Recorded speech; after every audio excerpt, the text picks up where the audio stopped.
ইসলামী ছাত্র শিবিরের যুগান্তকারী বিজয়, ঐতিহাসিক বিজয়, ভূমিধস বিজয়।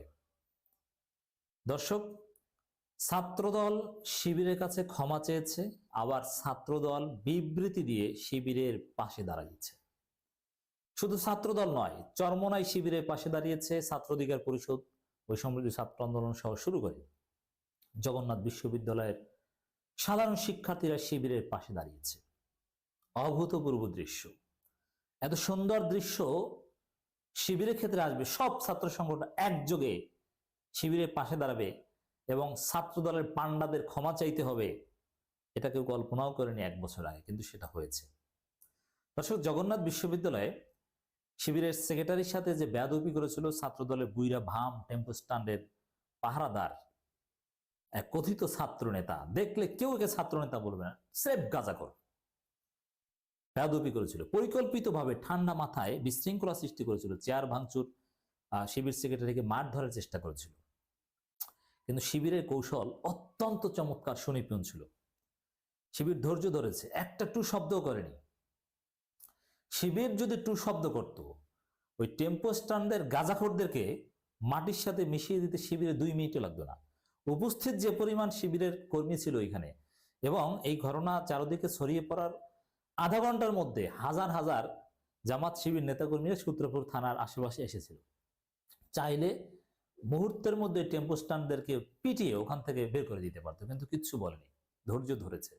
পুলিশ সমাধান করেছে। এক পর্যায়ে ওই বুইরা ভাম ছাত্রদল সভাপতি সরদি কলেজের সে ক্ষমা চেয়েছে, যে আমি বুঝতে পারিনি, আমি ক্ষমা চাই। শিবির ক্ষমা করে দিয়েছে। এই যে ক্ষমা চাইতে বাধ্য করা, এটাই তো শিবিরের বড় বিজয়। হ্যাঁ, শিবির যদি মারামারি করতো তাহলে ঘটনা অন্যদিকে যেত না। শিবির হামলা করেছে, মারামারি করেছে, শিবির মারামারি করেনি। তবে হ্যাঁ, ছেড়ে দেয়া যাবে না। আমি কখনো বলছি না যে ক্ষমা করে দিতে হবে, পরিস্থিতি এখানে শেষ হয়েছে। কিন্তু ওই বুইরা ভাম কে, কারা কারা শিবিরের সেক্রেটারি সাথে বেয়াদবি করেছিল, ওদের ছবি দেন আমাদের কাছে। ওরা ঢাকায় কোথায় থাকে, কোথায় চলে আমরা দেখবো না? ওদেরকে যদি ছাত্রদল স্থায়ীভাবে বহিষ্কার না করে, ওদেরকে আমরা বহিষ্কার করব। আমরা চিনি না এত সোজা বাংলাদেশের রাজনীতি।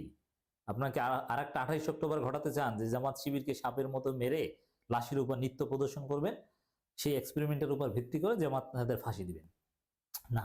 কোন জায়গায় কে কে জামাত শিবিরের নিরীহ কর্মীদের উপর কোনো অন্যায় ছাড়া শিবিরের উপর, শিবিরের সাথে বেয়াদবি করে, এদের প্রত্যেককে আমরা উচিত জবাব দেব। ক্ষমা চাইতে হবে। যদি সাংগঠনিকভাবে যথাযথভাবে শাস্তি দেয় বিএনপি ছাত্রদল, তাহলে ঠিক আছে, নইলে জনগণ এদেরকে ধরবে। এই যে বুইরা ভাম ছাত্রদল সভাপতি সরদি কলেজের, যার ছবি আমাদের কাছে এসেছে, ওকে স্থায়ীভাবে বহিষ্কার না করলে ওর খবর আছে, কথা ক্লিয়ার। তবে এখন পর্যন্ত শিবির যেভাবে ডিল করছে, পলিটিক্যাল স্মার্ট। তবে আর একটু হুমকি দিতে হবে, ওকে বহিষ্কারে বাধ্য করতে হবে, শিবিরকে বিষয় নেগোশিয়েট করতে হবে। দর্শক, একটা খবর দেখেন, শিবির নেতাকে হেনস্থার ঘটনায় জবি ছাত্রদলের নেতা, মানে জাহাঙ্গীরনগর বিশ্ববিদ্যালয়ের ছাত্রদল বিবৃতি দিয়ে নিন্দা জানিয়েছে, যদিও এটা সাংবাদিকরা বাধ্য করেছে। আমি খোঁজ নিয়েছি, যখন সূত্রপুর থানার এই ঘটনা ঘটেছে তখন জগন্নাথ বিশ্ববিদ্যালয়ের ছাত্রদলের নেতারা কোনো কথাই বলেনি, তারা চুপ ছিল। সাংবাদিকদের প্রশ্নের জবাবে নিন্দা বা নিষেধ কিনা, মানে তারা ইনডিফারেন্ট। কিন্তু যখন দেখলো যে না, ছাত্রদল রাস্তাঘাটে মার খাবে, ওদেরকে ধরে পিটাবে, ওদের মান সম্মান যাচ্ছে, ওদের সেই বুইরা বামদের গাঞ্জাখুরি রিপোর্ট সামনে আসছে, এখন নিন্দা জানিয়েছে। অতএব এটা বাধ্য হয়েছে, এই জন্য ছাত্রদলকে বাধ্য করতে হবে। ওরা যে নীতিনৈতিকতা থেকে ক্ষমা চেয়েছে কিংবা নিন্দা জানিয়েছে, বিষয়টা এরকম নয়, ওদেরকে বাধ্য করা হয়েছে।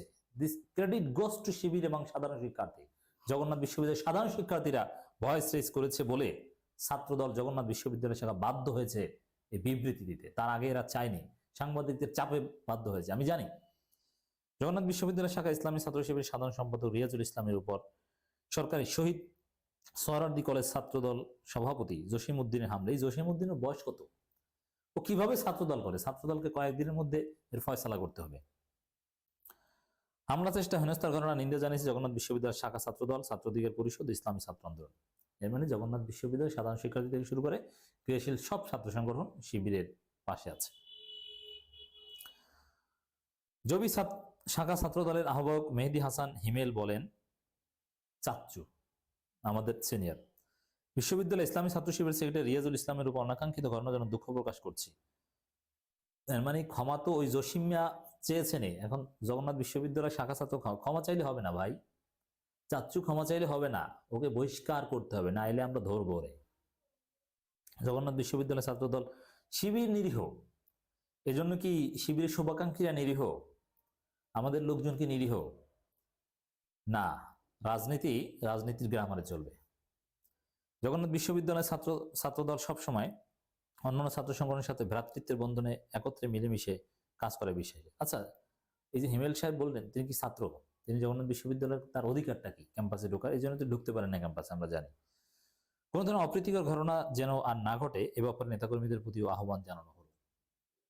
মানে শিবিরের সাথে কেউ লাগতে যাইবেন না, লাগলে কিন্তু খবর আছে, পাছার চামড়া উঠিয়ে ফেলবে পিটিয়ে, এই জন্য নেতাকর্মীদের সংযত করছে। এই বাস্তবতা বুঝতে পারে, রাজনীতি এত সহজ নয়, শিবিরের ছোট ছোট ছেলেরা তোমরা বুঝে রাখো। জগন্নাথ বিশ্ববিদ্যালয়ের ছাত্র অধিকার পরিষদের সাধারণ সম্পাদক রায়হান হাসান রাব্বি বলেন, এ ধরনের আমরা মনোভাব বিপ্লব পরবর্তী সময় একটি অশনি সংকেত, সবাইকে মনে রাখতে হবে আমরা একসাথে বিপ্লব নেমেছিলাম। আমি এই ঘটনার তীব্র প্রতিবাদ জানাচ্ছি, একজন জাবিয়ান হিসেবে এই ব্যাপারটা আমার ভালো লাগেনি। আমরা চাই দেশের সব প্রতিষ্ঠানগুলো ছাত্র সংগঠন দেশ গঠনে এগিয়ে আসুক, যদি তারা এটা বুঝতে না পারে আমরাও শক্ত অবস্থানে যাবো, মানে আমরাও ছাত্রদলকে পিটাবো, এই হুমকি দেওয়া হয়েছে। দেখেন এখানে একটা বিষয় যে আসলে ঘটনাটা কি ঘটেছে আমরা আগেই বলেছি, এটা ছাত্রদল বিএনপির হাইকমান্ড ঠান্ডা মাথায় পরিকল্পনা করে এই ঘটনা ঘটাতে চেয়েছিল এবং একটা ন্যারেটিভ নির্মাণ করতে চেয়েছিল, সেটা এস্টাবলিশ করতে চেয়েছিল, ইমপ্লিমেন্ট করতে চেয়েছিল যে শিবিরের নেতারা, ওই যে ছাত্রদল যেটা বলে এরা গুপ্ত সংগঠন, এরা ছাত্রলীগ করতো অমুক তমুক, এই জন্য এখন রাস্তাঘাটে জনগণের গণদোলাই খায়। এবং আওয়ামী লীগ বিএনপির লোকজন কিন্তু এভাবেই প্রচার করছিল, কিন্তু বিএনপির ওই মাথা মোটা ন্যারেটিভ কেউ খায় না, যে ছাত্রলীগ নেতাদের সাথে ছবি পাওয়া গিয়েছে অতএব সে ছাত্রলীগ, একে ধরো মারো, আর মারতে যাইবে আর জনগণ আঙ্গুল চুষবে। না, দেখো তোমার ন্যারেটিভ তোমাকে কোন জায়গায় ভরে দিয়েছে, এখন তোমায় ক্ষমা চাইতে হচ্ছে নত যেন হয় নাকে কদ দিয়ে। এটা বিএনপি ছাত্রদল হাইকমান্ডের পরিকল্পনা ছিল শিবির সেক্রেটারিকে এভাবে হেনস্থা দেবে। শুধু এটা না, আরো বিভিন্ন জায়গায় এরকম হেনস্থার পরিকল্পনা ওদের ছিল, কিন্তু এবার শিক্ষা পেয়েছে না, এই জন্য ভয় আর এই কাজ করবে না, এখন অন্য ষড়যন্ত্র করবে। ইসলামী ছাত্র আন্দোলন বাংলাদেশ জবি শাখার সাধারণ সম্পাদক আশিকুর রহমান আশিক বলেন, জবির যে কোনো রাজনৈতিক দলের শীর্ষ নেতার উপর কোনো কলেজ শিক্ষার্থীদের হামলা এটা বিশ্ববিদ্যালয়ের একজন শিক্ষার্থী হিসেবে অপমানজনক। আমরা চাই ঘটনার সুষ্ঠু তদন্ত করে যারা এর সাথে জড়িত তাদের শাস্তির আওতায় আনা হোক। পরবর্তীতে যেন এ ধরনের কাজকে করার সাহস না পায় সেটি নিশ্চিত করতে হবে। আমরা রাজনৈতিক সহাবস্থানের পক্ষে, কোনো ধরনের হামলা ফ্যাসিস্টদের পুরনো আচরণ সাধারণ শিক্ষার্থীরা মেনে নেবে না এবং যারা এ ধরনের কাজ করছে তাদের প্রকাশ্যে ক্ষমা চাইতে হবে। প্রসঙ্গত শনিবার বিকেলে সূত্রপুর থানায় স্থানীয় নাগরিক ক্ষমা তো চেয়েছে এবং বহিষ্কার করতে, আমাদের কাছে ওই জসিমারে বহিষ্কার করতে হবে, এটা সহজ কথা। মানে ওরকম একটু দেখলেই গাজাখোর মনে হয়, মানে এ কিভাবে ছাত্রদল নেতা হয়, আশ্চর্য। এদের সবাইকে আমরা এরকম উচিত শিক্ষা দেব। দর্শক, আপনাদেরকে ধন্যবাদ, আপনারা আমাদের পাশে ছিলেন, শেয়ার করে জনগণকে জানার সুযোগ করে দিয়েছেন, সবাই প্রতিবাদ করেছেন। সোশ্যাল মিডিয়ার প্রতিবাদটাই ওদের নাক ক্ষতি দেওয়ার, নাকে খত দেওয়ার অন্যতম কারণ, আর উত্তম মধ্যম খাওয়ার ভয় তো আছেই। ধন্যবাদ শিবিরকে স্মার্ট পলিটিক্স করার জন্য, ধন্যবাদ সবাইকে শিবিরের পাশে থাকার জন্য। এভাবে বাংলাদেশটা এগিয়ে নিতে হবে। বিএনপি ছাত্রদল যদি ভারতের দালালি ছেড়ে জনগণের কাতারে না আসে, আওয়ামী লীগ